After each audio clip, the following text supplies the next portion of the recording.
try that again, shall we? Isn't it funny how when you go to move your phone on the tripod or the stand and then it just does that weird thing and then you accidentally close the phone?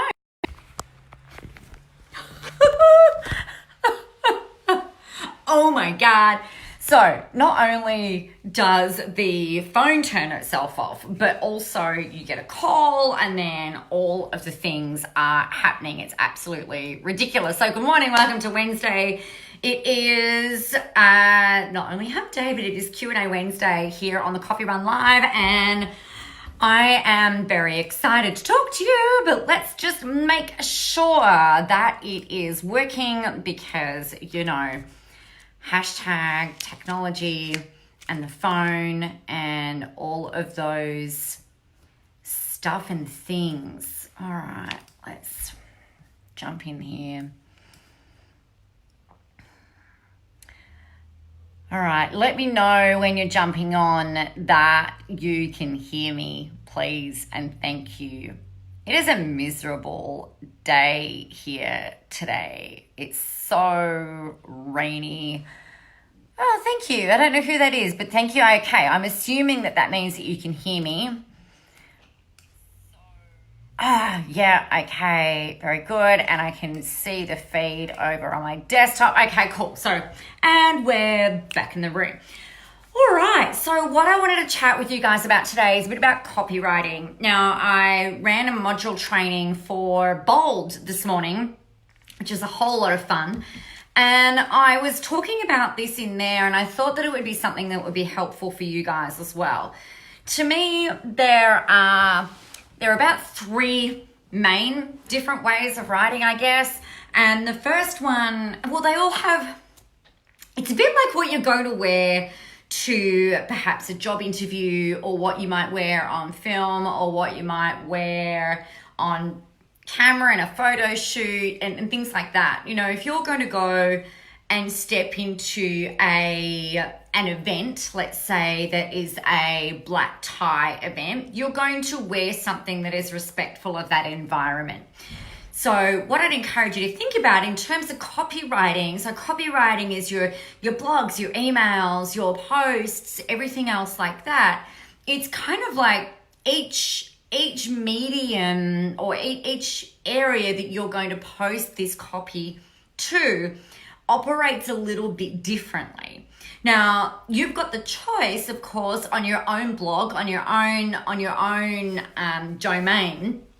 You can write however the heck you like. And I would really actually strongly encourage you to really make sure that you're writing in a way that feels really great for you, right? So I find it a lot easier to write the way that I speak. So kind of conversationally, it's like, oh, hey, Jared.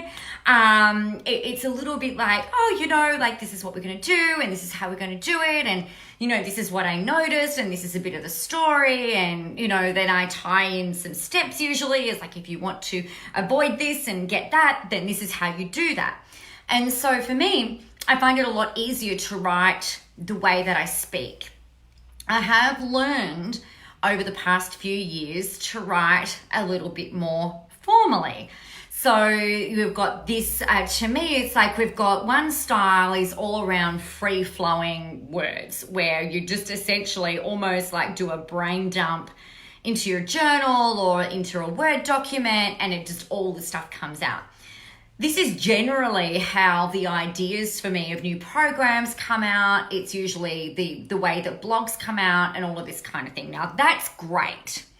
And if you're feeling particularly inspired, if you're feeling really on fire, if you're feeling really like just, you know, in the zone, it can be really easy to write in a way that's sort of free-flowing. Now, the thing that you want to look for when you're writing in a way that is free-flowing, just make sure that there is a point to what you're doing in the way that you're writing. Hey, Jess, happy Wednesday. So the thing with this is that a lot of people get caught up and you'll get a lot of feedback, you know, often uninvited, around, oh, you have too many words, or like, I wish you would have expanded on that point, or whatever.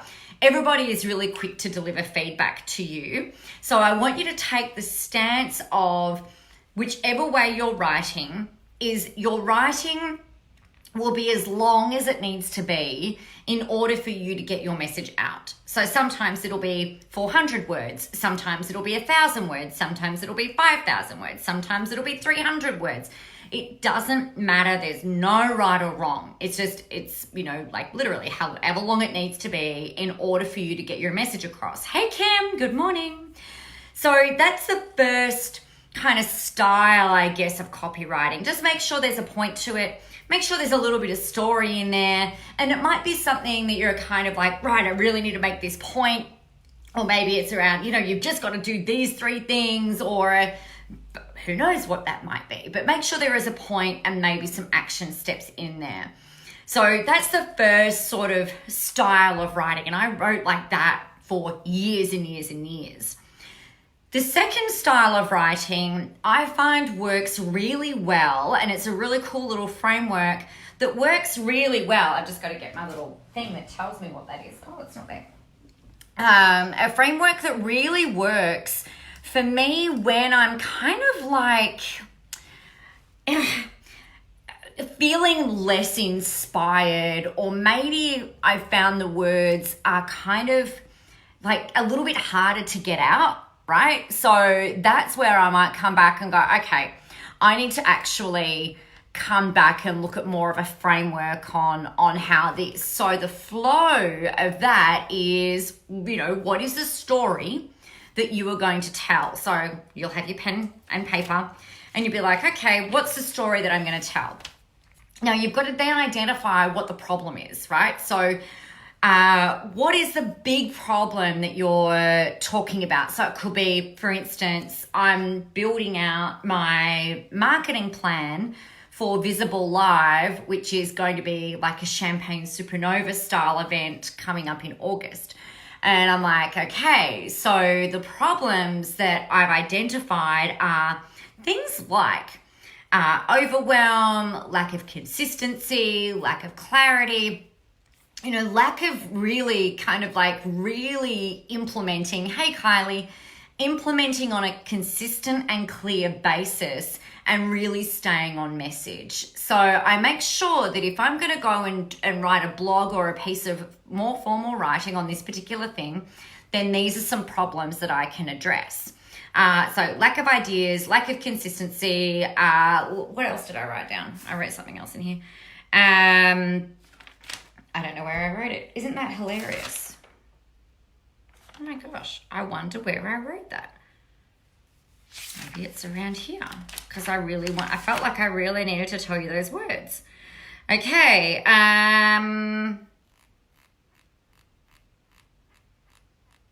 There you go. Clear, consistent, and doable. I'm looking at my notes from my journal because it all came out of the journal today. So if I was writing a more formal piece of writing, I've got to make sure that I'm giving people a way of being able to fix that. So for me, generally speaking, this is where if I'm feeling like, I don't really feel like I can write a blog today, I'll kind of revert back to something that's a bit more framework-like, so that it enables me to go, yep, I can do that and I can follow the flow. So we start with a story and you've got to know the problem. You've also got to talk about why it's imperative for your people to do something about this. Now, we all know, like if we look at my world, that if you're not visible, you're invisible. And when you're invisible, no one can find you. So we've got to be getting you out there, right? So it's so critically important because there are other people out there who are getting the jump on you, who are putting themselves out there, throwing themselves out there and being seen, being visible in all of the places. So if you're not doing something about it, you're likely to fade into the background and become forgotten. And then you end up in one of those statistics, which is like, I think only like 95% of business owners are gone in the first 2 years. And of that remaining 5%, half of them are gone in that first 5 years that they start out. So if you don't want to become another statistic, you've got to be visible. So that's the kind of thing that I would say in there. And then you've got to step them through, and this is where having your pencil and paper is necessary. Give them some things to do. All right, so the first thing you can do is this. The next thing you can do is this, and then the third thing that you can do is this, and then, off you go. So I find that if I've got a way of being able to essentially leverage myself, and if you've ever felt stuck or had writer's block or anything like this, then it's a much easier way of going, all right, well, I don't feel like I can free flow it all today. I'm just going to go and rely on the framework. Now, if all you're ever doing is relying on the framework, then that's fine. You don't have to free flow writing. And if all you're doing is free flow writing, you don't have to revert back to the framework. What I'd have a look at doing though is having a play and testing what your audience responds to and checking out the blend perhaps of them both together. Hey, Tamara. Because when you're blending it, it's almost like it kind of rounds it off. I want to say it almost like matures your writing. Now, if you're looking at wanting to, again, like if you're wanting to cut through the noise and if you're wanting to really establish your credibility, then doing things in a bit of a hybrid way, or maybe one day it's like free flowing and then the next day it's more framework and then the next day it's more of a hybrid, then it shows that you're versatile. So we were watching The Voice last night, as you do, watching the knockout rounds. And one of the people that got through was, and I can't remember who it was, but one of the comments from the judges was, it shows that this was obviously a stretch for you, but it shows that you're really versatile. And I was like, oh, that's really good, right? So another example of versatility, I'm going on the Today Show on Friday. It's been confirmed, which is very exciting. Today Extra, sorry. Super excited about that. And I guess where the versatility comes in is like I'm talking about why social media is your new resume. And this is appropriate and relevant whether you're in business, whether you're looking for prospects, whether you are looking at getting a job, whether you are looking at getting a promotion within an organization. So in terms of versatility, what you're looking for, and I guess what my stuff has shown is that it can be adapted into different environments. So if you can show that you're able to be versatile in the way that you write, it shows without saying to your audience, I am very versatile, and what I can say and what I can show and what I can teach you and deliver could be applied to many different things. You let your writing and the way that you're disseminating your message show that for you.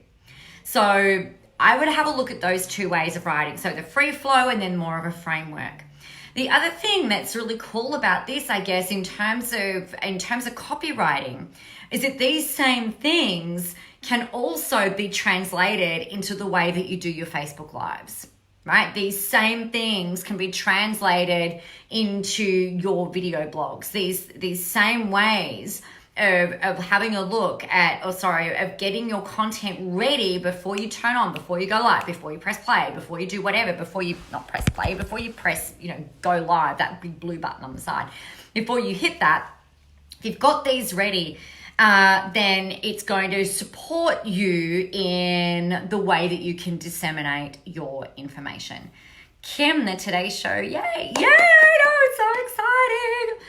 So exciting. I fly out to Sydney tomorrow and I'll be in studio Friday morning. I can't remember what time I go live, but it is in the morning, which is very exciting. So that's that. So that was a copywriting question all answered for you. If you have any questions about that, let me know. I trust that that's helpful. The other thing that you can do, just as another way of kind of like rounding out and maturing and making things just that little bit more robust perhaps, is to have some data handy. So some statistics can be helpful. Like I mentioned that 95% of businesses go under in the first 2 years, according to the Bureau of Statistics. Another thing that you could demonstrate, it just shows that you're knowledgeable, right? It shows that you know your stuff. So sometimes that problem doesn't necessarily have to be a problem that your niche is experiencing specifically right now, that it could be a collective problem. For example, and this is totally made up, like if you're a health coach, you might say that The population the population of the world in general is weighing 10 kilos more than what they were 10 years ago. Right? I totally made that up. Don't quote me on that. That is not true. I literally made it up. You might talk about the fact that, I don't know. I was going to talk about global warming, but I don't really even want to get into that debate.